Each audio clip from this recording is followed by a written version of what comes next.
Pasti kurang semangat ya yang di belakang ya, sudah lapar. Semangat pagi. Ya. Terima kasih untuk Bapak Ketua ya. Saya diberi kesempatan untuk diseminasi budaya positif di MGMP PPKN pada saat ini. Mohon izin juga kepada senior guru penggerak angkatan 5. Mungkin nanti bisa ada masukan kalau ada yang kurang pas atau apa. Jadi saat ini ada 3 slide nanti akan saya tampilkan, tapi langsung intinya aja. Yang pertama adalah disiplin positif dan nilai-nilai kebajikan universal. Jadi kalau kita di sekolah, adakah Bapak Ibu yang jadi tatib atau kesiswaan di sekolah? Oh, ada ya Bu ya. Kayaknya kalau anak terlambat itu diapakan Bu? Ya kayaknya ada poin ya, ada poin-poin seperti itu. Ada yang terlambat di poin, apa aja di poin ya. Jadi ada buku pelanggaran ya, seperti ini poinnya apa ya. Jadi disiplin itu sebenarnya berasal dari kata bahasa Latin ya, belajar. Jadi nggak langsung keras gitu ya, tapi belajar. Jadi dengan disiplin seseorang nanti akan bisa memahami potensi yang ada dalam dirinya. Tapi kecenderungan umum yang kita lakukan di sekolah, kadang disiplin itu menjadi hal yang tidak nyaman ya. Seperti itu kita temui. Karena saya di sekolah juga jadi tatib ya, jadi menghadapi hal seperti ini. Langsung aja ini. Jadi disiplin ada 2 hal ya. Yang pertama biasa dan positif. Kalau disiplin biasa itu kendalinya dari eksternal, dari orang lain ya. Kita bisa disiplin karena orang lain. Tapi kalau disiplin positif dari diri kita sendiri. Kemudian kalau yang biasa peraturan dibuat oleh yang berkuasa. Kalau di sekolah siapa kira-kira yang membuat peraturan kedisiplinan? Ya, tim kesiswaan, tim tatib seperti itu ya. Tapi kalau yang positif dibuat bersama. Artinya dengan siapa? Dengan para siswa juga. Kemudian hukuman dan imbalan kalau biasa yang di positif ada konsekuensi. Kalau di biasa ketatannya jangka pendek, tapi kalau disiplin positif jangka panjang. Sebenarnya nanti sudah lulus sekolah, dia tetap bisa disiplin seperti itu. Ya. Kemudian ini ada teori kontrol terhadap diri sendiri. Kita berusaha memahami pandangan orang lain tentang dunia.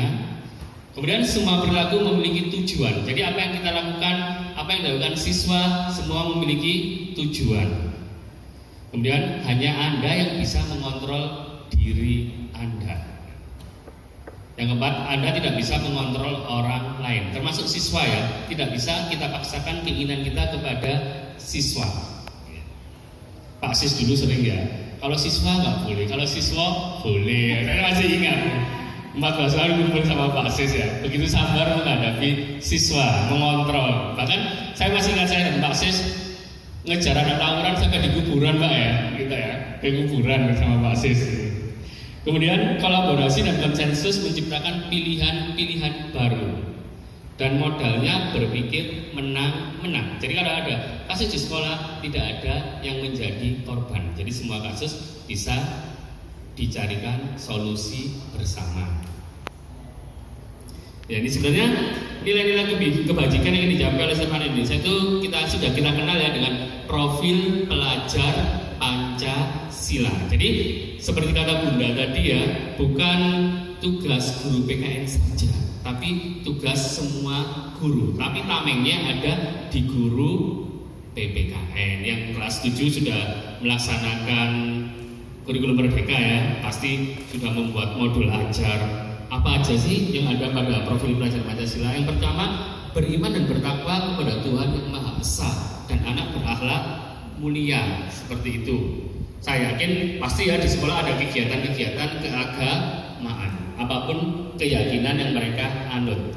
Mandiri, bernalar kritis, berkebinekaan global, gotong royong, dan kreatif. Saya yakin semua kegiatan P5 Bapak Ibu sudah sangat kreatif ya, karena tahun pertama banyak masih trial and error ya, ada kendala yang dihadapi di sekolah.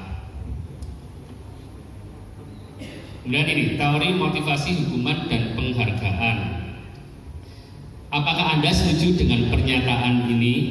hukuman dapat mendisiplinkan anak? Monggo Bapak yang di depan. Tidak setuju. Alasannya ya? Karena alasannya nanti siswa akan lebih melanggar yang berat lagi. Ya. Terima kasih. Pak siapa dari mana? Pak Habib dari SMP Darul Quran Pakis ya. Karena anak akan melanggar lebih berat lagi. Kalau pendidikan zaman dulu pasti ya anak ada hukuman ya. Kalau saya SD dulu gurunya pasti bawa tongkat dari rotan ya. Sekarang nggak ada guru seperti itu, tongkat dari rotan. Gurunya yang dibawakan kayu dulu Pak ya, sama Susilo ya. Kemudian yang kedua, pemberian hukuman dengan hal positif seperti membaca atau membersihkan halaman sekolah dapat meningkatkan disiplin anak. Monggo Ibu yang depan setuju? Ya, alasannya dengan memberikan hukuman yang berupa hal positif, anak tersebut tidak terasa bahwasanya dia itu dihukum, sehingga dia melakukan dengan hati gitu. Iya, terima kasih. Terima kasih. Jadi anak nggak terasa dihukum karena melakukan dengan hati. Yang ketiga, memberi penghargaan dapat meningkatkan motivasi belajar anak. Kira-kira bagaimana ya? Menurut saya, ya setuju. Dengan memberi penghargaan, anak bisa merasa senang gitu, jadi lebih termotivasi. Ya. Terima kasih jawabannya sungguh luar biasa semuanya ya. Nanti kita bahas. Jadi seperti ini. Untuk menghindari ketidaknyamanan atau hukuman, apa yang akan terjadi apabila saya tidak melakukannya? Itu berarti motivasinya dari luar atau eksternal. Untuk mendapatkan imbalan, apa yang akan saya dapatkan apabila melakukannya itu juga eksternal. Jadi anak mau nurut kalau ada hadiah atau imbalan. Yang ketiga, saya akan menjadi orang yang seperti apa bila saya melakukannya. Ini berarti dari dalam ya. Ini yang kita bangkitkan untuk ke depan ya, anak-anak yang disiplinnya dari dalam. Memang sulit, tapi kita harus berani mencoba ya. Nah ini hukuman dan penghargaan. Ya, sekarang kita lihat perbedaan hukuman dan konsekuensi. Jadi sebaiknya itu bukan hukuman, tapi konsekuensi. Ya, kalau hukuman itu bersifat tidak terencana atau satu arah. Tapi kalau konsekuensi sudah ada kesepakatan dua belah pihak. Kira-kira kalau dijalankan enak yang mana Bapak Ibu? Konsekuensi. Enak konsekuensi ya katanya seperti itu. Nanti kita lihat lagi. Ya, ini perbedaan konsekuensi dan hukuman ya.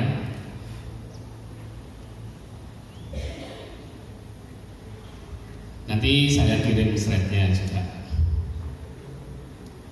Ini konsekuensi relatif. Konsekuensi harus berhubungan dengan perilaku pelanggaran. Respect, konsekuensi harus tetap menjaga harga diri. Yani tidak boleh menjatuhkan harga diri termasuk siswa. Ya, apalagi kita marah-marah di depan anak banyak. Ya. Kemudian reasonable, harus seimbang. Yang terakhir helpful, konsekuensi untuk membantu anak memperbaiki diri tanpa adanya dendam. Ya. Karena zamannya sudah beda ya. Kalau zaman dulu nggak ada media sosial. Sekarang anak itu lebih banyak bermedsos ya. Apapun yang ada di TikTok bisa ditirukan di sekolah ya. Itu yang akan menjadi tantangan kita, bukan hambatan tapi tantangan kita sebagai seorang guru. Ini contoh ya. Mencatat 1000 kali dalam buku kalimat, saya tidak akan terlambat lagi. Ini termasuk hukuman. Lari mengelilingi lapangan basket termasuk hukuman. Murid diminta push up 15 kali, apa itu? Hukuman juga ya. Mengganti kertas tugas teman yang telah dicoret-coret termasuk konsekuensi. Jadi ada seperti itu. Membersihkan tumpahan air, konsekuensi. Jadi ada perbedaan antara hukuman dan konsekuensi. Nanti tinggal prakteknya. Memang seperti kata Bunda tadi, praktek baik itu dimulai dari siapa? Dari diri sendiri ya, siswa dan guru juga. Ini juga saat kita berulang kali menjanjikan hadiah kepada anak agar berlaku bertanggung jawab, atau kepada seorang murid agar mempelajari sesuatu yang baru, atau kepada karyawan, kita sedang berasumsi mereka tidak. Jadi bahasanya orang Jawa jagakno, kalau dulu ada jagakno ya. Ini dihukumkan oleh penghargaan contoh-contohnya. Ini memberi apresiasi kepada siswa kapan?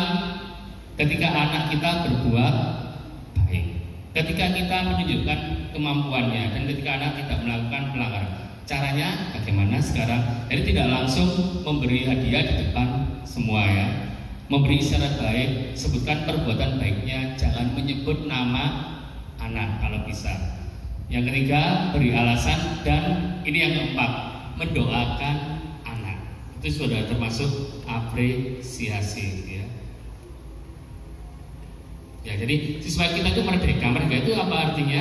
Tidak hanya terlepas dari perintah, akan tapi juga cakap buat memerintah diri sendiri. Untuk slide berikutnya kita agak cepat.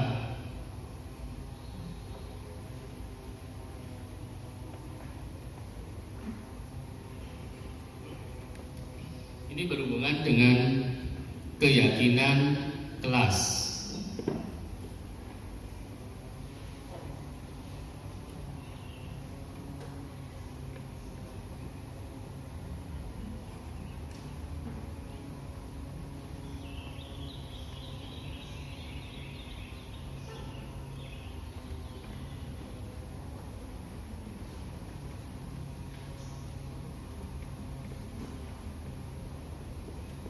Ya. Jadi kalau di sekolah itu ada yang namanya tata tertib. Untuk saat ini kita mencoba untuk membuat yang namanya keyakinan kelas. Ini ada pertanyaan, mengapa kita memiliki peraturan menggunakan helm pada saat mengendarai kendaraan roda 2 atau bermotor? Mengapa Bapak Ibu? Untuk keselamatan. Berarti artinya sudah sadar ya. Mengapa kita memiliki peraturan tentang penggunaan masker? Kesehatan. Untuk kesehatan ya. Jadi keyakinan itu dibuat secara bersama-sama. Dan ini nanti yang dibentuk ya. Kalau dulu peraturan ada di tengah-tengah, baru keyakinan kelas. Setelah adanya keyakinan akan terbentuklah lingkungan positif. Kalau lingkungan sekolah kita sudah positif ya, dibiasakan jadilah budaya positif ya. Adakah yang sudah mencoba ini di sekolah Bapak Ibu? Ya, karena kemarin kalau kita sudah mengerjakan PMN ya, sudah mengerjakan semua Bapak Ibu. Di situ ada tema disiplin positif seperti itu. Memang sulit ya dijalankan karena hal-hal baru itu kadang butuh sesuatu yang baru juga. Ya, ini contoh keyakinan kelas. Kami guru dan murid yang saling menyayangi. Kami murid yang semangat belajar. Kami murid yang peduli dengan teman-teman. Jadi bukan tata tertib, tidak boleh dilarang ya seperti itu. Jadi prosedurnya membutuhkan keyakinan kelas, mempersilahkan warga sekolah atau murid di sekolah untuk bercurah pendapat. Selama ini kita kan seringnya minta didengarkan oleh murid. Pernahkah kita mendengarkan murid? Kadang-kadang ya. Kadang yang sering-sering itu guru-guru BK ya seperti itu. Jadi tugas kita semua juga harus jadi guru BK. Ya, ini prosedurnya. Ya, ini contoh membuat keyakinan kelas, bisa ditempel di kelasnya ya. Ini kami murid beriman dan bertakwa, disiplin, tertib, dan beretika. Yang terakhir semangat, karena anak sekarang biasanya kalau sudah jam-jam pelajaran, jam ke-7, jam ke-8 ya, semangatnya ya berkurang, bahkan banyak yang hilang ya, banyak yang tidur ya. Itu manusiawi Bapak Ibu ya. Gurunya yo, karena masih gitu kan, gurunya yo ya. Ya Pak Sis ya, itu Pak Sis kalau sudah nggak semangat itu sering ngobrol sama saya. Jadi itu tak lepas dari kebutuhan dasar manusia. Untuk apa sih kebutuhan dasar itu? Memiliki tujuan-tujuan tertentu ya. Ini kebutuhan dasar manusia. Yang ada di tengah itu bertahan hidup. Seseorang itu pasti ingin untuk mempertahankan hidupnya. Yang kedua, kasih sayang dan rasa diterima. Kesenangan. Bapak Ibu suka kesenangan? Suka ya. Pasis suka. Pasis terus ya. Kenapa pasis? Merawat burung itu kesenangan ya. Kebebasan. Pasti ya. Kita semua suka kebebasan. Anak-anak itu kalau jam kos seneng apa enggak? Seneng. Apalagi gurunya ya. Disuruh gak ngajar juga seneng ya. Dan penguasaan ya. Ya ini kebutuhan bertahan hidup, kadang perlu makan ya. Nanti kalau di sekolah makan bersama siswanya seperti ini gak apa-apa ya. Kebutuhan kasih sayang dan diterima ya, ngumpul sama gurunya gak apa-apa ya, sama anak-anak. Ini penguasaan, jadi anak-anak itu mencapai sesuatu menjadi kompeten, menjadi terampil ya. Anak sekarang itu pasti lebih terampil ya, lebih gampang mengoperasikan. Kalau dulu ada kursus mengetik, sekarang masih ada kursus mengetik? Tidak ada ya. Kursus komputer dulu ada, anak sekarang nggak usah pakai kursus ya, ada laptop pasti bisa mengoperasikan. Kebebasan, coba anak-anak disuruh dikasih kebebasan, tapi bertanggung jawab ya kebebasannya. Dan kesenangan ya. Ada pentas seni, pasti mereka lebih suka ya pentas seni daripada mendengarkan ceramah terus ya, seperti itu. Sudah, langsung kita ke slide yang ketiga.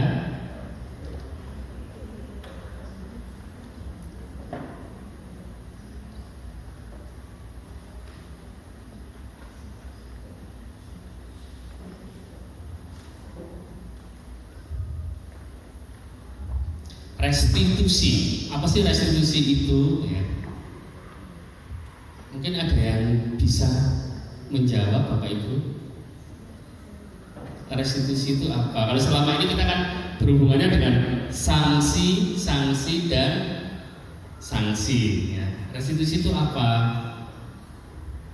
Ya, jadi restitusi adalah proses menciptakan kondisi bagi murid untuk memperbaiki kesalahan mereka, sehingga mereka bisa kembali pada kelompok mereka ya. Jadi restitusi proses kolaboratif mengajarkan murid untuk mencari solusi. Jadi mereka mencari solusi akan permasalahan mereka sendiri.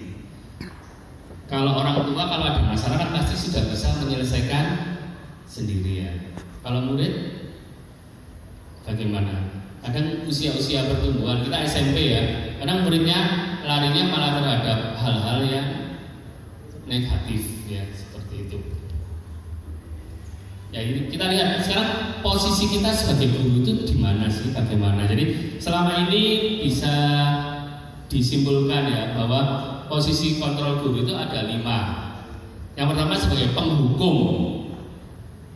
Jadi nanti dijelaskan penghukum itu gimana. Pembuat orang merasa bersalah. Ada yang menjadi teman, ada yang menjadi pemantau, dan ada yang menjadi manajer. Dalam penghukum, seorang penghukum bisa menggunakan hukuman fisik maupun verbal lewat kata-kata. Orang dengan posisi penghukum senantiasa mengatakan bahwa sekolah memerlukan sistem atau alat yang dapat lebih menekan murid-murid. Guru-guru yang menerapkan posisi penghukum akan berkata, patuhi aturan saya, awas, kamu selalu saja salah, pasti selalu yang terakhir selesai. Guru seperti ini senantiasa percaya hanya ada satu cara agar pembelajaran bisa berhasil. Adakah Bapak Ibu guru seperti ini? Ada. Kita kembali ke diri sendiri ya. Adakah yang kerjanya menghukum terus? Ada. Nanti dijawab saja di rumah, jangan dijawab di sini ya. Kira-kira enak nggak menghukum terus ya? Walaupun kadang penghukuman itu diperlukan. Teman ya. Pada posisi ini tidak akan menyakiti murid, namun tetap berupaya mengontrol murid melalui persuasi. Jadi sebagai teman, ini kata-katanya ya. Dia pakai humor. Ayo bantulah demi Bapak. Ayo ingat tidak bantuan Bapak selama ini. Ya sudah, kali ini tidak apa-apa, nanti Ibu bereskan. Itu sebagai teman ya. Tapi ada satunya ya. murid kadang merasa kecewa kalau ditinggal guru yang sebagai teman ya. Hal yang timbul, murid hanya akan bertindak untuk guru tertentu. Bahkan kadang murid-murid bisa membanding-bandingkan ya. Oh sama Pak itu aja, sama Bu itu aja, karena lebih bisa mengerti kita ya. Hanya posisi ini Bapak Ibu guru yang muda masih bisa sebagai teman. Yang keempat sebagai pemantau. Jadinya pemantau itu gini gurunya. Peraturannya apa? Apa yang telah kamu lakukan? Sanksi atau konsekuensinya apa? Jadi sama mengingatkan, memantau hal-hal yang ada. Jadi pemantau ini gurunya sangat mengandalkan perhitungan catatan data yang dapat digunakan sebagai bukti atas perilaku seseorang. Ini yang terakhir, guru sebagai manajer. Manajer, di mana guru berbuat sesuatu bersama dengan murid, mempersilahkan murid mempertanggungjawabkan perilakunya, mendukung murid agar menemukan solusi atas permasalahannya sendiri. Jadi murid dipacu untuk menemukan masalah yang ada pada dirinya. Di sini penekanan bukan pada kemampuan membuat konsekuensi, namun dapat berkolaborasi dengan murid untuk memperbaiki kesalahannya. Ya. Apa yang kita yakini, kembali kepada keyakinan kelas tadi. Apakah kamu meyakininya? Jika kamu yakininya, apakah kamu bersedia memperbaikinya? Jadi murid dimanage sedemikian rupa sehingga dia tahu kesalahannya untuk ke depan memperbaiki muridnya. Ya, ini yang namanya segitiga restitusi. Ada 3 tahapan dalam menangani masalah murid. Jadi nanti tetap ya kerjasamanya dengan semua pemangku kepentingan di sekolah, tapi ditangani dulu di mapel kita masing-masing, atau mungkin kalau yang wali kelas di kelasnya masing-masing. Jadi segitiga restitusi itu ada 3 hal. Yang pertama validasi kebutuhan, menstabilkan identitas dan menanyakan keyakinan. Jadi kalau ada kesalahan kebutuhannya ditanya, kamu tentu punya alasan mengapa melakukan itu. Jadi murid yang salah nggak usah langsung dihukum dulu ya, ditanyakan dulu alasannya. Adakah cara lebih efektif untuk mendapatkan apa yang kamu butuhkan tanpa melakukan kesalahan? Kemudian menstabilkan identitas. Jadi nggak langsung marah, kamu salah terus ya. Terus bagaimana seperti ini? Jadi distabilkan identitasnya ya. Setiap orang pasti pernah melakukan kesalahan. Terus diingatkan juga, kamu bukan satu-satunya yang pernah melakukan ini. Seperti kasus terlambat. Apakah murid hanya 1 orang, 1 sekolah yang terlambat? Tidak ya. Nanti kita cari alasannya. Kemudian menanyakan keyakinan. Jadi kembali kepada kesepakatan awal atau keyakinan ya. Nilai apa yang telah kita sepakati? Kamu ingin menjadi orang seperti apa ya? Nanti mungkin Bu Lali bisa share videonya ya kalau sudah jadi, itu bagus ya. Jadi untuk membuat anak merasa gagal karena membuat salah menjadi positif terhadap dirinya. Jadi pertama diingatkan ya, berbuat salah itu hal yang manusiawi. Seperti kita saat ini ya, kadang mendengarkan sama ngantuk kena angin, itu manusiawi Bapak Ibu ya. Semilir-semilir. Ya, seperti itu. Kemudian tidak ada manusia yang sempurna. Bapak Ibu juga buat salah. Apakah Bapak Ibu sebagai guru tidak pernah berbuat salah? Apakah tidak pernah? Pasti ya, kita juga banyak salah ya. Kita pasti bisa menyelesaikan masalah ini ya. Untuk mencari siapa benar, siapa salah. Tapi yang penting bukan benar salahnya, tapi menemukan solusi terhadap permasalahan yang ada. Tadi Pak Iskar sudah cerita tentang permasalahan di Pagelaran ya, sampai di media. Gak mungkin Pak Iskar langsung menyalahkan anaknya, menyalahkan tantenya, atau menyalahkan gurunya ya. Pasti mencari solusi. Jadi yang kedua, validasi kebutuhan. Kamu bisa saja kan melakukan hal lebih buruk ya, karena anak terlambat. Lebih buruknya terlambat apa? Gak mau masuk sekolah. Jadi kalau siswanya sudah datang ke sekolah itu harus kita hargai ya, walaupun dia nanti terlambat kita cari jalan keluar. Karena alasan terlambat itu bermacam-macam. Nih, kamu boleh tetap berusaha menjadi sikap itu, tapi tambahkan sikap yang lain yang baru. Ini maksudnya yang lebih positif, ya. Maukah kamu belajar cara lain untuk mendapatkan yang kamu butuhkan tanpa harus memukul? Ya, ini biasanya anak-anak yang berantem di sekolah, ya. Apakah kamu bisa melakukan dengan lebih baik besok lagi? Ya, berarti esok harus lebih baik daripada saat ini. Ini menanyakan keyakinan. Guru, yang dikatakan guru, apakah nilai yang kita percaya kalau di kelas, kalau di sekolah kita, ya. Saya yakin selama ini, saat ini di sekolah kita belum ada ya keyakinan sekolah, ya. Di bulan ini sudah ada proses, ya. Bulan ini proses. Mungkin kalau keyakinan kelas bisa nanti kita pulang atau besok Senin yang wali kelas ngumpul dengan siswanya membuat keyakinan kelas. Ya, jadi kalau ada yang melanggar dikembalikan kepada keyakinan itu, ya. Kalau keyakinan sekolah masih proses, ya. Nilai universal disepakati. Kelas yang ideal itu seperti apa sih, ya? Jadi apakah kelas ideal itu anaknya pinter semua? Tidak, ya. Karena pendidikan kita itu anak itu bermacam-macam. Kalau pendidikan filosofi Ki Hajar Dewantara itu kita itu seperti petani. Jadi anak itu ditanam, kita merawat, membersihkan rumput di sekitarnya. Jadi anak-anak itu punya kepribadian sendiri, nggak diam semua, nggak nakal semua, seperti itu.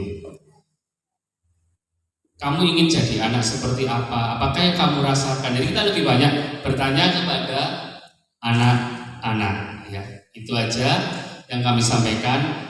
Nanti sama konsultasi bisa ke Pak Iskar, kemudian saya bagaimana membuat keyakinan kelas. Terima kasih. Sebelum saya tutup, mungkin ada pertanyaan. Bulan ini mungkin bisa ada video yang ditampilkan.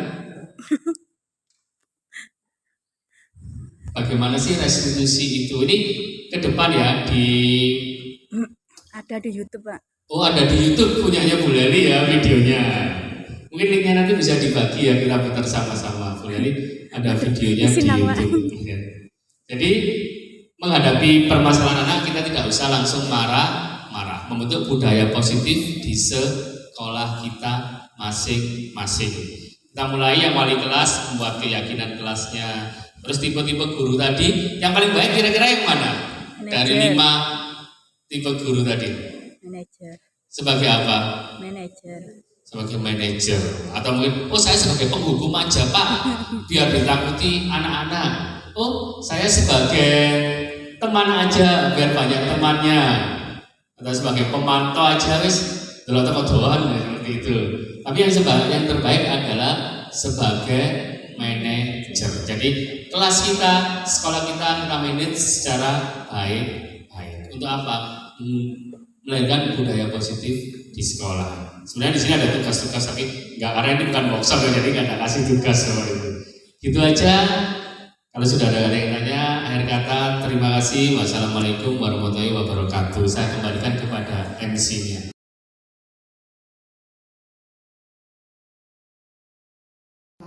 Memiliki visi dan misi yang sama serta tindakan yang sama dalam memperlakukan siswa, sehingga tidak ada kesan aku senang guru lo gak tahu dikapa-kapa, gak pernah ditegur. Ada guru yang cerewet seperti saya misalnya, sedikit-sedikit memberi peringatan, sedikit-sedikit menegur. Nah ini kadang-kadang anak-anak tidak suka, sehingga anak-anak timbul kalau wayang Dewi mesti cerewet seperti itu. Nah, saya menginginkan kita punya visi dan sikap yang sama ketika menangani siswa, sehingga anak-anak tidak ada kesan berbeda terhadap Bapak Ibu guru, dan anak-anak seperti longgar kepada Bapak Ibu guru yang nggak pernah menegur atau nggak pernah memberikan teguran, nggak pernah memberikan sanksi. Itu anak-anak memang senang, dan akibatnya ya kita tidak mendapatkan hasil yang seperti kita harapkan. Satu, tanggung jawab dari guru mapel dulu. Masa saiki kita ngajar siswa kita ganggu diseret-seret, tatip muridmu ngisor kelasku, tat BK ngisor, lah sama lapo nek Jadi paling utama penanganan tingkat pertama adalah di tangan guru mapel. Selesaikan dulu. Lek guru mapel nggak mampu, ajak wali kelas diskusi. Selesaikan. Wali kelas ya. Selesai udah beres itu. Gak mampu, naik level ke tatib. Tatib minta rekom ke BK. Ini dapat nol, panggilan mereka semacam-macam panggilan orang tua ya ke BK. Gak mampu mungkin langsung naik ke levelnya kesiswaan sampai wakasek sampai kepala sekolah. Kepala sekolah itu terakhir sekali. Soalnya saya pernah mengalami di sini nggak ada kepala sekolah kan ya, kepala sekolah kan sekarang ada kepala sekolah sing nebyek. Lebih gini, orang siswa bermasalah, ada kepala sekolah tangani. Batinku saya, ini kepala sekolah kurang penggawean. Ngapain?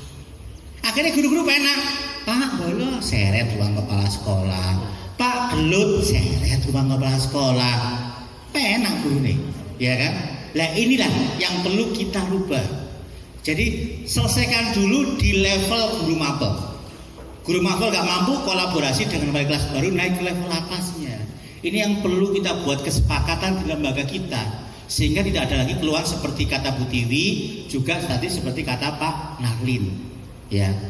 Kemudian kalau sudah kolaborasi, insya Allah tidak ada masalah yang tidak bisa diselesaikan. Tapi mungkin kalau sudah mentok beduk memang ya wis kita sudah nggak bisa lagi ya iswawalan memang sudah mentok kita yang penting ada proses kan gitu ya. Kalau poin itu kan hanya istilahnya hanya ukurannya juga sulit terukur juga, itu juga perlu dievaluasi sistem poin itu. Contoh latihan restitusi kemarin tatibnya kan masih muda ya, saya termasuk sudah guru STB misalnya ya kan kita ini sudah generasi tengahan. Datang tatibnya lapor, Pak ini gimana? Apa mas? Apa namanya anak-anak sudah banyak pakai celana yang street. Terus, iya, solusinya gimana? Lah yo, lah dipenging. Kita mikir semua dipenging. Kalau dia punya seragam satu, disuwek, boleh molong. Terus gimana? Itu Pak Nek morong. Kenapa? Kita selalu mengapa dan kenapa kamu pakai jilbab seperti itu? Seperti itu. Kamu punya seragam, Pak, saya punya seragam celana 3. Nah, sudah solusi kan? Dia memberikan solusi sudah, guys ya. Kita buat kesepakatan, jangan pakai lagi. Oke, sepakat. Kita selesaikan satu itu. Tapi masih banyak yang lain. Ini ngomongnya gampang Bapak Ibu ya, ngomongnya gampang. Tapi di lapangannya nggak seideal itu, ya kan? Yo Pak Islam ngomong gampang, iya betul. Tapi kita harus punya garis komando yang jelas. Mungkin Pak Denny calon kepala sekolah punya konsep yang bisa disampaikan. Ya ini guru UKM kita yang akan menyusul Pak Sugeng punya konsep.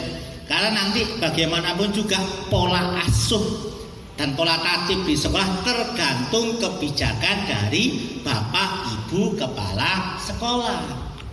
Kan seperti itu. Guru gawe ini kepala sekolah nggak jadi. Kan seperti itu. Jadi itu yang kita bahas dari institusi seperti itu. Kita banyak mengalami. Saya dulu Pak Nalin, dia cuma ngedal berapa Pak? 3. Saya 9 Pak.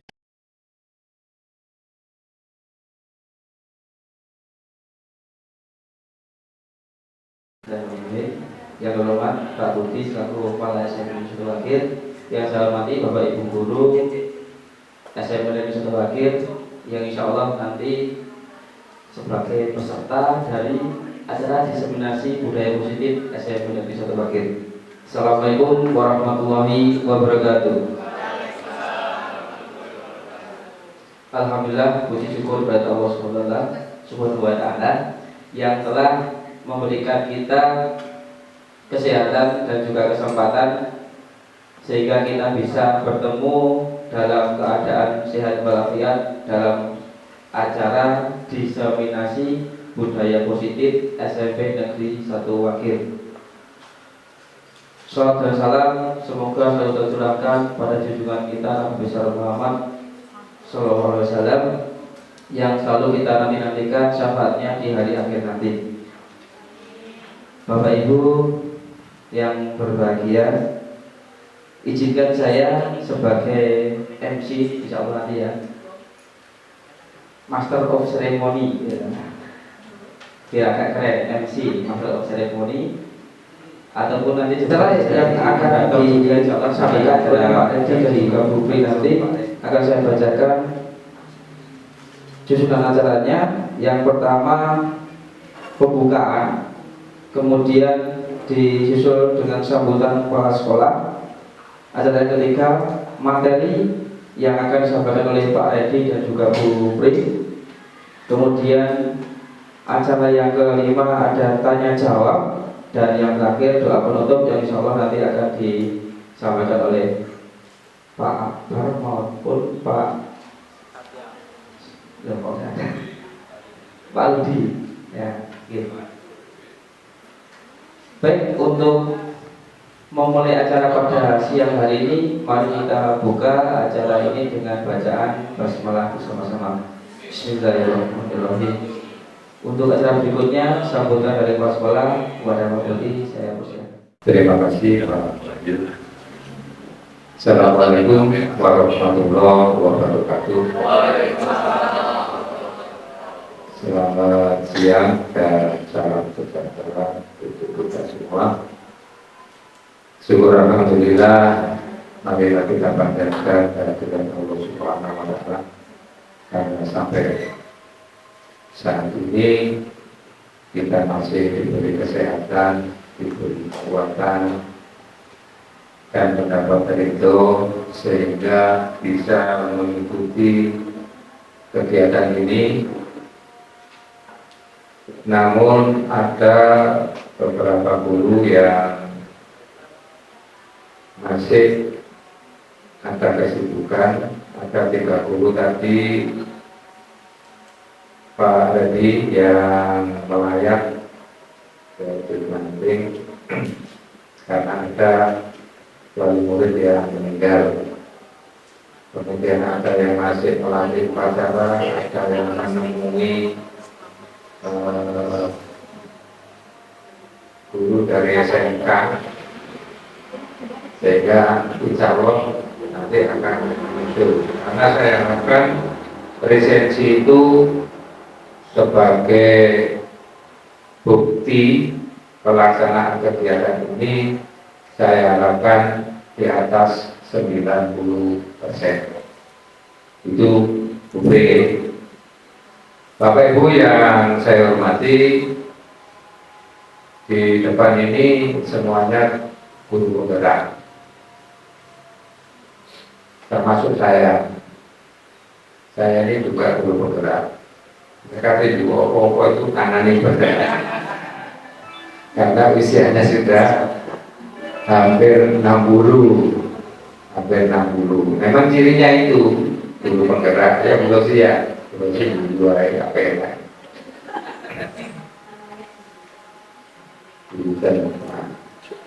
Pak Wahyu ini guru penggerak di SMP Negeri 1 Wakil yang pertama Pak Wahyu, angkatan 5.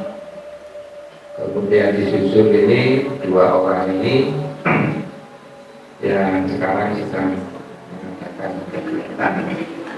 Dan guru penggerak itu adalah agen-agen perubahan di dunia pendidikan. Ya begitu ya. Jadi sampai garis bawah ini, mereka bertiga ini adalah agen-agen perubahan di dunia pendidikan. Lalu gimana sih? Kemudian kegiatan di sekolah oleh Pak Refli sama Bu Bre, kegiatannya ini di Sepanduk itu diseminasi kegiatan budaya positif. Diseminasi, bukan inseminasi. Nah, inseminasi itu kalian suntik sapi. Diseminasi itu adalah usaha dari mereka berdua ini, beliau berdua, untuk mengadakan perubahan di sekolah ini. Sasarannya adalah kelompok pendidik Bapak Ibu guru semua untuk menerima informasi. Setelah menerima informasi, kemudian menerima, memahami, dan yang terakhir mau melaksanakan. Kira-kira diseminasi itu seperti itu. Informasi disampaikan, dipahami, diterima, kemudian dilaksanakan. Terutama di budaya positif. Budaya positif itu sing dia berlaku. Apa positif kelombulan, apa orang bulan, ya kasih. Ini bisa dijabarkan oleh Pak Freddy dan Bu Bri. Mereka berdua ini mengajak panjenengan untuk menerima informasi, yang terakhir mau melaksanakan. Budaya positif yang mana? Yang nanti tolong diperhatikan dengan baik supaya nanti ada perubahan budaya yang lebih positif lagi. Ya mungkin selama ini mereka sudah menganalisa ada budaya yang kurang baik atau kurang positif. Kita semuanya diajak ke budaya yang lebih bagus dan lebih positif. Kira-kira gitu Pak Edi ya. Kira-kira dulu ya benar no. Saya meraba dari arti diseminasi. Diseminasi budaya. Mudah-mudahan nanti di angkatan selanjutnya ini ada muncul lagi guru penggerak yang muda-muda ini. Kepala 5 tidak bisa. Saya sudah mencoba mengisi daftar dari kepala sekolah penggerak. Wis dikandani usianya kepala 5. Tak coba baru muncul satu mulut itu langsung merah. Terus kalau tulisannya bahasa Inggris, kira-kira ngomongnya orang wis ketuwekan. Jadi tidak bisa. Makanya tolong yang muda-muda segera ikuti aja. Insya Allah ada manfaatnya. Ilmunya bagus. Saya kira itu Bapak Ibu, mari kita ikuti kegiatan ini. Jangan melihat Pak Redinya sama putrinya. Ada ini nanti jangan. Siapapun bisa menjadi guru kita. Tukang becak pun bisa kalau kita tidak bisa mancal becak, mesti dalam guru.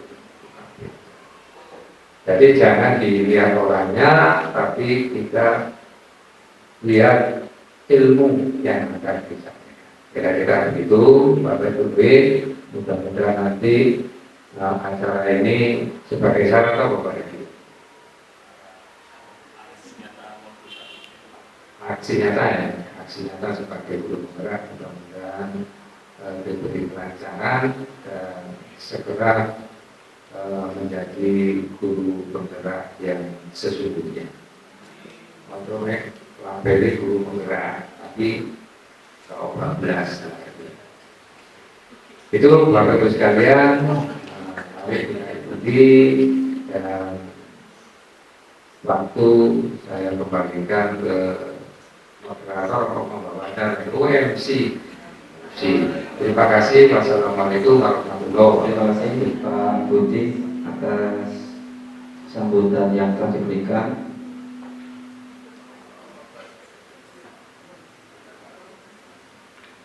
Bapak Ibu, yang disampaikan Pak Budi sudah benar ya, diseminasi dari budaya positif. Jadi nanti diseminasi ini adalah perluasan ide atau mungkin mau menyebarluaskan ide atau gagasan yang sudah pernah dijalani atau sudah dipelajari pada Bapak Ibu. Nah, ide-ide apakah yang akan disampaikan oleh Pak Teti dan Bu Bri nanti adalah ide-ide yang positif, budaya positif yang ini nanti sangat berguna untuk kita sebagai guru, kemudian wali kelas, kemudian juga tatib, Pak Disdit juga tatib, kesiswaan ada Bu Tipah di sini, dan juga semua yang ada dalam dunia pendidikan ini nanti akan ada manfaatnya untuk kita semuanya. Nah, ini adalah aksi nyata dari modul 1.4 di pendidikan guru penggerak. Perlu Bapak Ibu ketahui bahwa di guru penggerak ini ada 3 modul, modul 1, 2, dan 3. Setiap modul ada beberapa harus melaksanakan aksi nyata pada setiap modul. Nah, ini salah satu aksi nyata yang akan dilakukan oleh Pak Redi dan juga Bu Uli. Kemudian satu hal lagi yang menyinggung saya dari Pak Didi, berlabel guru penggerak tapi gak apa-apa. Nah, ini saya sampai sekarang belum bergerak ini ya. Iya, baru bergerak boyok.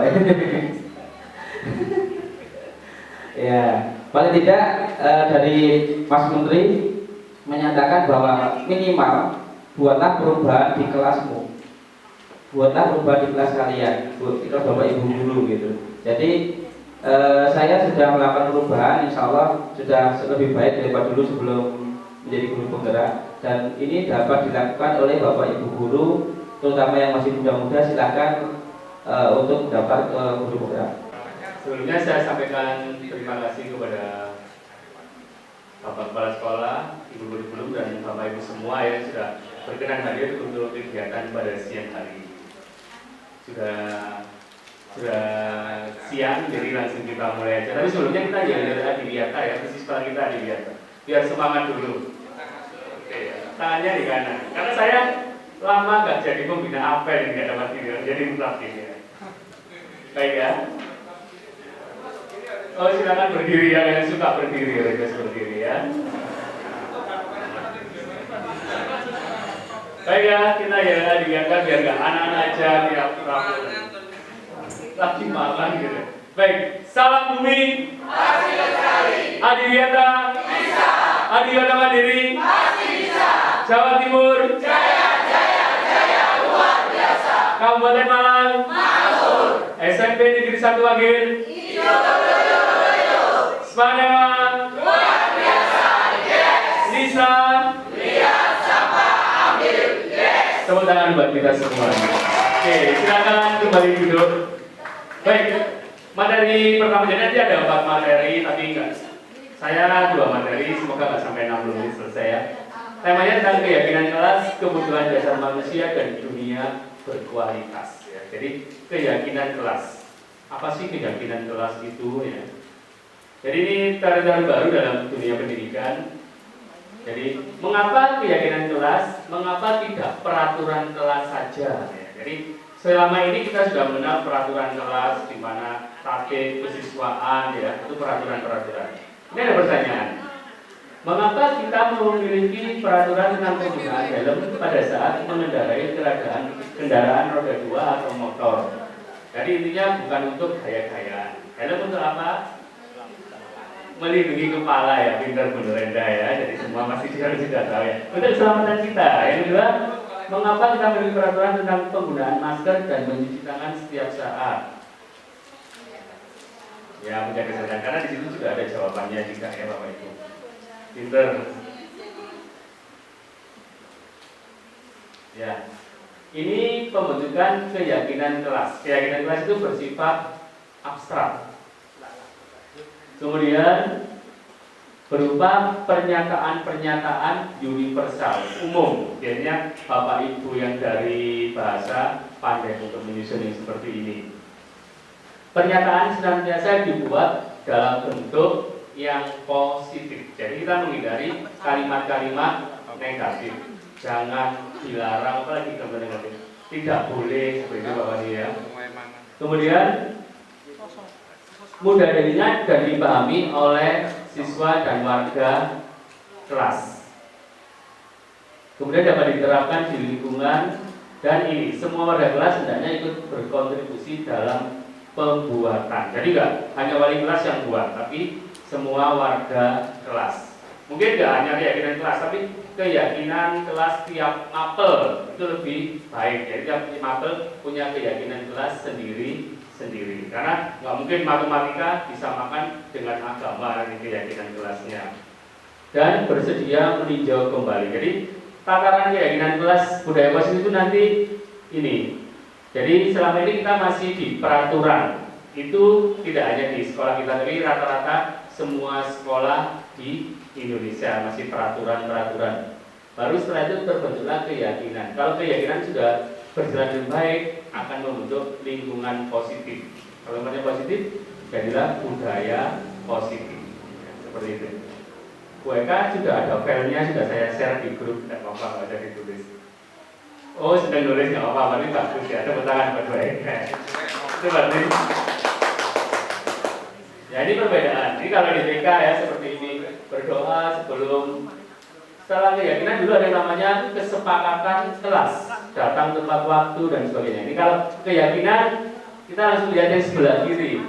Kami guru dan murid yang saling menyayangi, semangat belajar, peduli dengan teman-teman. Jadi di situ jelas kalimatnya positif semuanya tentang keyakinan kelas. Nah, ini agak banyak teksnya ya. Jadi sebelum dibuat, kita harus mempersilahkan warga sekolah atau murid untuk mencurahkan pendapat. Kadang kita maunya kita aja yang didengar, kadang kita nggak mau mendengar murid-murid kita. Ya. Padahal anak-anak itu sangat unik-unik sekali. Ya. Kutipan yang tiap pagi sama anak-anak ya, uniknya anak-anak. Kemudian mencatat semua masukan, bisa lewat di kertas asturo atau ukuran poster. Dan kemudian kita susun apa yang menjadi keyakinan kita beserta murid-murid. Yang keempat, ditinjau kembali. Jadi setelah dibuat itu ditinjau kembali, apakah masih banyak yang berupa peraturan atau sudah keyakinan. Kemudian ditinjau secara bersama dan nanti keyakinannya ditambah atau dikurangi dari yang sudah dibuat. Ya. Setelah keyakinan sekolah atau kelas selesai dibuat, maka semua warga kelas dipersilakan meninjau ulang dan menyetujuinya.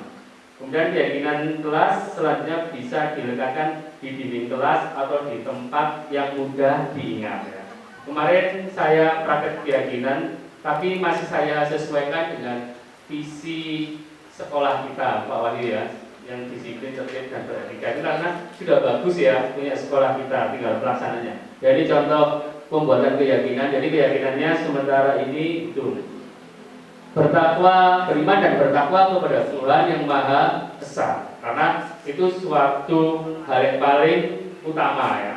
Jadi murid kita harus beriman dan bertakwa. Karena secara praktek ya, jadwal sholat yang seminggu 2 kali atau seminggu sekali, bahwa pemusola itu sangat sulit ya. Ini Bu Rosi sampai biasanya di Mojo ya, itu sangat sulit. Jadi itu masih bukan kesadaran. Tapi kalau udah dibuat keyakinan, nanti kedepannya kita jalankan bersama-sama. Kemudian disiplin, tertib dan beretika. Itu berarti sesuai dengan apa Pak Wahyu yang menjelaskan kemarin Senin, Mars Panewa. Jadi bukan hanya hal yang dinyanyikan aja, tapi bisa dijalankan. Dan yang terakhir semangat, karena biasanya setelah jalan kedua itu mereka kehilangan semangat dalam belajar ya, persentasenya turun. Lanjut Bu B. Jadi sebenarnya tugas ya, tapi nanti monggo kalau mau dicoba ya di kelas Anda. Sekarang berikutnya tentang kebutuhan dasar manusia. Jadi murid kita itu punya 5 kebutuhan dasar ya. Kebutuhan dasar itu tindakan manusia memiliki tujuan tertentu. Jadi usaha terbaik kita untuk mendapatkan yang apa kita inginkan. Kita sedang memenuhi satu atau lebih dari satu. Coba sekarang kita lihat kebutuhan dasarnya apa aja, ada 5. Yang pertama, bertahan hidup. Ini manusiawi. Murid-murid kita juga punya kebutuhan untuk bertahan hidup. Seperti kita yang lakukan saat ini ya, dengan makan kita untuk bertahan hidup ya. Karena kalau sudah lapar, kampung tengahnya berantakan, kita nggak bisa berpikir dengan jernih. Kemudian kasih sayang dan rasa diterima. Ya, ya. Pasti kita butuhkan untuk diterima di suatu komunitas ya. Kesenangan ya. Siapa yang senang, butuhnya kesedihan enggak ya? Pasti kita budiman bukan ya. Jadi kesenangan ya. Bisa senyum. Kebebasan ya. Itu kebebasan. Dan yang terakhir penguasaan. Jadi ini dasar sekali dari kebutuhan manusia, dan murid-murid kita juga mempunyai kebutuhan seperti ini. Coba sekarang kita lihat. Dimulai dari yang bersifat fisiologis bertahan hidup ya. Bapak Ibu makan, di gambarnya pas juga makan ya. Kemudian berikutnya sebagian dari proses seperti termasuk untuk tetap bertahan hidup ya. Kadang di sekolah kita ini jujur ya, untuk istirahat pertama untuk di kantin ya, mungkin yang dari pojok kantin akan mengalami itu ya, bagaimana berdesak-desakannya anak-anak. Jadi kadang untuk membentuk hal yang secara dibuat nyaman itu sangat sulit ya. Yang kedua mungkin ya, dikasih sayang dan diterima. Kebutuhan psikologis ini mungkin Bu Endang nanti yang bisa membantu di hal-hal seperti ini ya. Bika, saya yakin bisa Bu Endang dan kawan-kawan. Sudah disayangi, diterima, meliputi kebutuhan apa? Belum boleh tadi. Disayangi, diterima, kasih sayang, merasa bagian dari suatu kelompok. Tuh. Lanjut, boleh.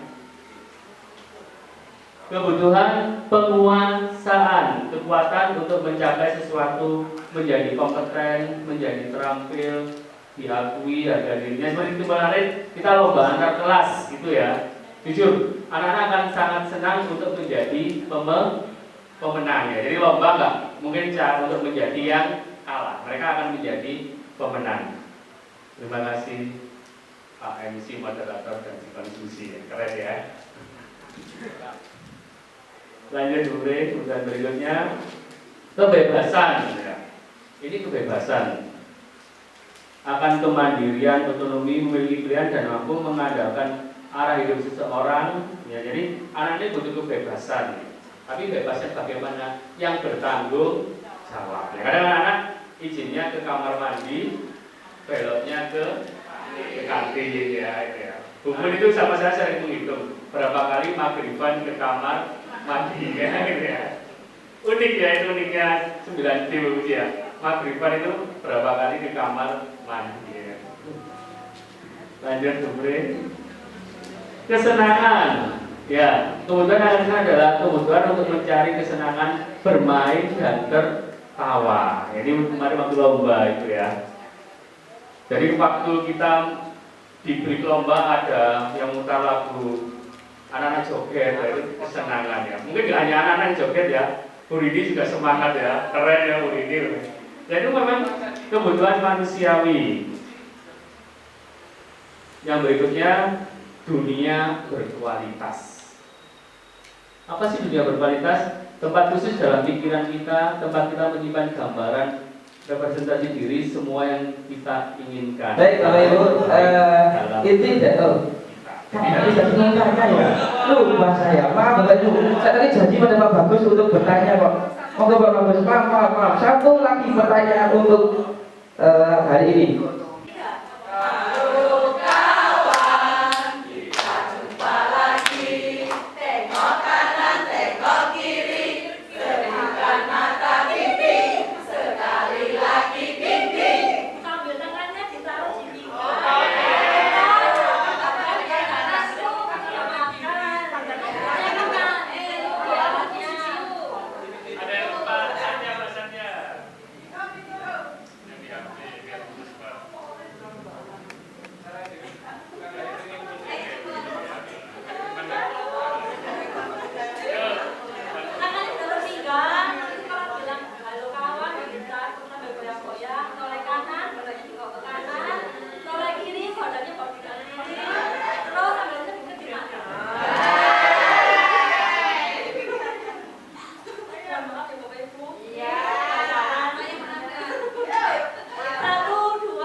nggak bisa memilih. Kelainannya apa? Bilangnya, dan itu diperkuat dengan surat dokter bahwa jika bangun dipaksa, maka tidak bisa melakukan aktivitas sehari-hari. Itu kan berarti kasus khusus, bukan seperti normalnya, ya bukan anak satu keluarga, berarti itu kelainan di keluarga tersebut. Bagaimana sudut pandangnya kan berarti sudah bergeser lagi, bukan pada kasus yang umum. Mohon diberi pencerahan buat kita diskusi bersama juga. Terima kasih. Terima kasih Pak Yusuf, ini informasi yang luar biasa. Mungkin langsung saja dari Ibu Eka yang mau angkat tangan tadi, berangkat tangan. Assalamualaikum warahmatullahi wabarakatuh. Tadi yang Pak Wahyu menghadapi muridnya tadi namanya restitusi ya. Itu kan tidak hanya kasus terlambat ya Pak. Pak ya. Jadi dari Pak Yusuf tadi tentang jauza informasi, dan dari Bu Eka tentang restitusi. Silakan, bagaimana tanggapannya? Terima kasih ya. Jadi nanti setelah ini ada materi tentang disiplin positif dan filosofi pemikiran Ki Hajar Dewantara. Di situ kita nanti akan tahu bahwa anak itu tidak sama.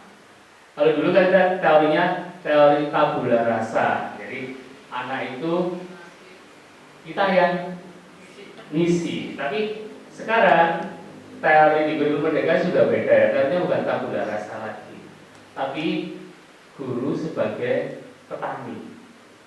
Jadi anak-anak itu sudah punya potensi sendiri-sendiri. Jadi kan kita sebagai petani, bagaimana sih bibit kacang, bibit padi, bibit jagung, perlakuan kita akan berbeda. Kalau kacang kan pasti kita membutuhkan lanjaran. Nanti di materi berikutnya bahwa anak itu tidak sama. Monggo Pak. Begitu Bu Eka, ini saya tambahin dikit tentang Bu Eka tadi restitusi ya.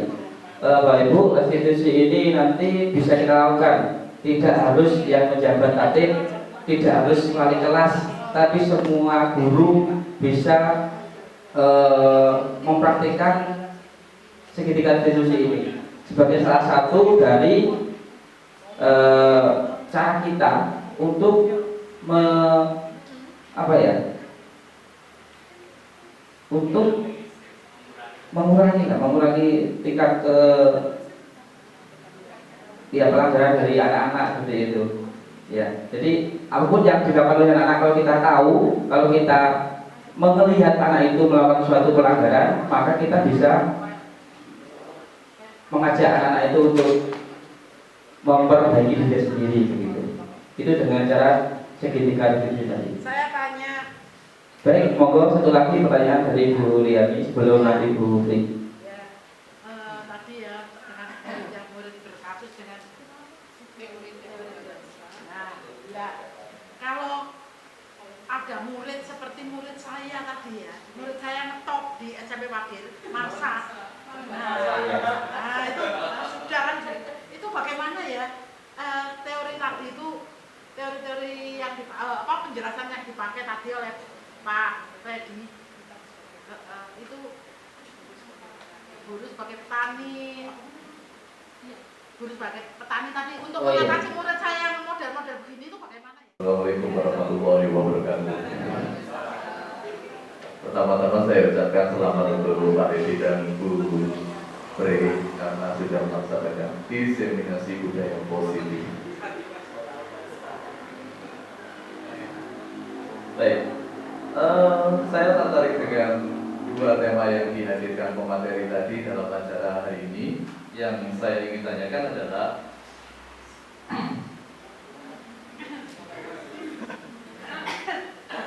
karena tadi berhubungan dengan budaya restitusi. Restitusi adalah proses menciptakan kondisi bagi murid untuk memperbaiki kesalahan mereka. Dalam rangka memperbaiki kesalahan siswa, setegas apapun guru melakukannya, saya setuju. Akan selalu benar apabila tujuannya baik. Namun pertanyaannya, apakah cocok caranya atau penyampaiannya? Karena setiap perkataan guru adalah rekam jejak dan terpendam pada pikiran setiap murid. Tapi secara psikologis akan terlihat bagaimana respek yang diperlihatkan dari murid ke guru ketika mereka bertemu di luar pelajaran. Pertanyaan pertama, bagaimana kontrol guru ketika murid mengalami kesalahan fatal sehingga baik tidak disengaja maupun disengaja akan terlontar kata-kata yang mengarah pada justifikasi, masih sering muncul dan mempengaruhi kondisi psikologis dan diwujudkan secara nyata karena sudah dianggap negatif. Ini pikiran siswa dan merasa dirinya tidak ada nilai positifnya sama sekali. Pertanyaan yang terakhir, yang kedua, Ki Hajar Dewantara tadi memiliki filosofi, kalau saya tidak salah kutip ya, memerdekakan manusia, sehat akalnya, selamat jiwanya. Nah, bagaimana cara menyelamatkan jiwa dan akal di tengah masalah yang kompleks? Karena tanggung jawab moral sebagai guru, sebagai pengabdian pada masyarakat, dan tujuannya sesuai dengan undang-undang untuk mencerdaskan kehidupan bangsa. Terima kasih. Wassalamualaikum warahmatullahi wabarakatuh.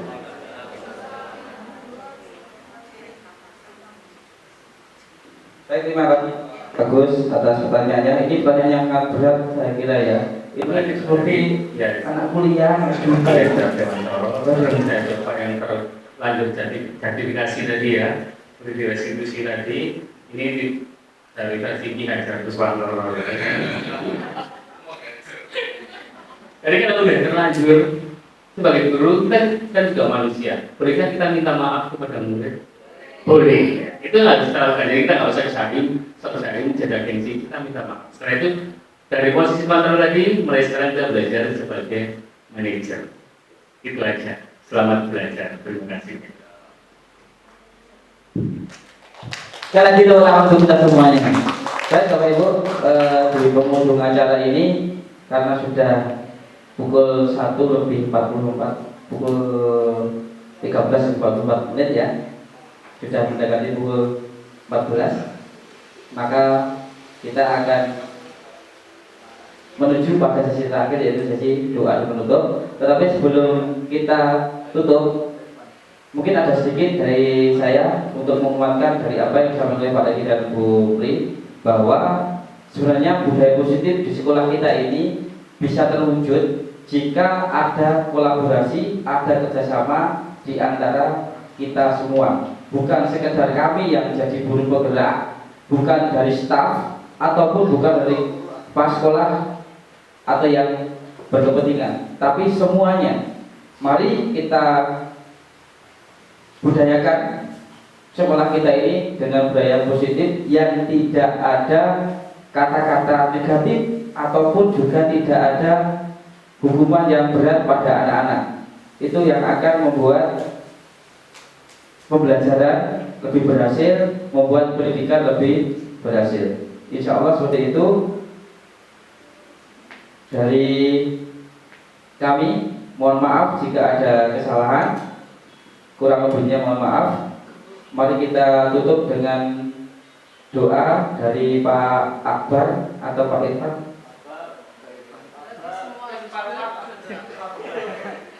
Ya, intinya semua harus tergerak, bergerak, dan menggerakkan. Mohon Pak Akbar untuk menutup doa dan acara pada siang hari ini. Dari saya kurang punya maaf, kalau ada salah kata, saya ucapkan terima kasih juga pada semua yang sudah hadir pada siang hari ini. Monggo Pak Akbar. Sekali lagi saya ucapkan terima kasih. Saya tutup. Assalamualaikum warahmatullahi wabarakatuh.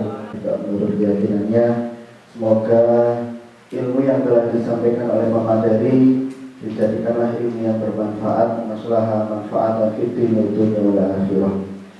على هذه النية بكل نية صالحة إلى حضرة النبي المصطفى محمد رسول الله صلى الله عليه وسلم وآله وأولاده وأزواجه وذريته وأهل بيته الكرام.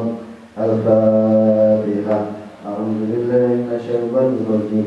بسم الله الرحمن الرحيم. الحمد لله رب العالمين الرحمن الرحيم مالك يوم الدين إياك نعبد وإياك نستعين اهدنا الصراط المستقيم صراط الذين أنعمت عليهم غير المغضوب عليهم ولا الضالين آمين. اللهم صل وسلم وبارك على سيدنا محمد. الحمد لله رب العالمين. اللهم لك الحمد كما أنت أهله فصل على سيدنا محمد كما أنت أهله واغفر لنا وللمسلمين كما أنت أهله إنك أهل التقوى وأهل المغفرة. اللهم إنا نسألك الهدى والتقى والعفاف والصحة والعافية والغنى. اللهم يا هادي wahai zat yang maha pemberi petunjuk ya Allah, ihdinas siratal mustaqim, ihdinas siratal mustaqim, ihdinas siratal mustaqim.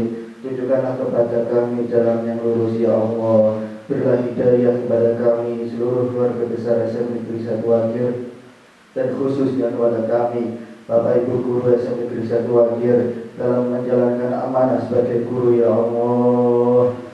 Iringi dengan hidayah-Mu ya Allah. Berilah pertolongan dan petunjuk-Mu ya Allah. Ya Rahmanu ya Rahim. Wahai Zat yang maha pengasih lagi maha penyayang, ij'alna wa auladana wa zuriyatana wa talamidana wa tullabina min ahlil ilmi wa ahlil khair, min ahlil ilmi wa ahlil khair. Ya Allah, jadikanlah keluarga kami, anak turun kami, murid-murid kami, siswa-siswa SMA Negeri 1 Wagir menjadi ahli ilmu ya Allah, menjadi ahli ilmu, menjadi siswa-siswi yang berkarakter baik ya Allah. Wala taj'alna wa iyyahum min al-jahli wa syarri. Ya Allah ya Razzaq, urzuqna rizqan halalan thayyiban mubarakah maslahatan manfaatan fid dunya wal akhirah. Ya Allah ya Razzaq, ya Allah ya Razzaq yang maha pemberi rezeki, jadikanlah rezeki yang kami terima menjadi rezeki yang halalan thayyiban mubarakah maslahatan manfaatan fid dunya wal akhirah. Jadikanlah ilmu yang kami terima di siang hari ini ya Allah menjadi ilmu yang bermanfaat ya Allah. Ya Allah, ya Allah, ya Allah, ya Rabb, berilah kesehatan kepada kami ya Allah. Syihah wal afiyah, syihah wal afiyah zahiran wa batin ya Allah. Idfa' annal wala wal waba wal fahsya wal mihan ma zahara minha ma batan an baladina Indonesia khassa wa an sa'iril muslimina amah ya rabbal alamin. Rabbana atina fid dunya hasanatan wa fil akhirati hasanatan wa qina adzabannar. Wa sallallahu ala sayyidina Muhammadin wa ala alihi wa ashabihi ajma'in. Walhamdulillahi rabbil alamin. Amin bi barakatil Fatihah.